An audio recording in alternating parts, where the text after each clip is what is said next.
Buttermilk scones from Desserts by James Martin.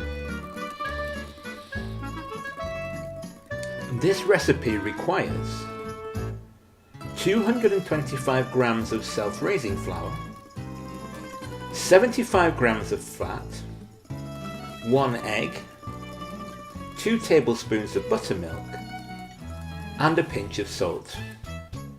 If you want, you can have clotted cream and jam to serve.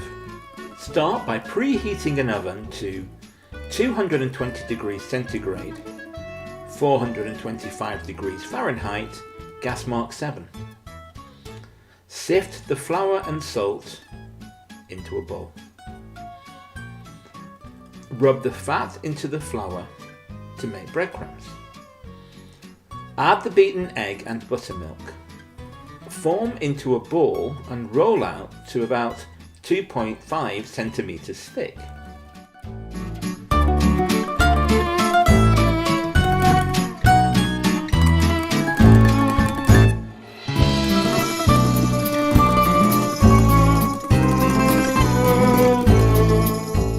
Cut out the scones with a 5 centimeter cutter.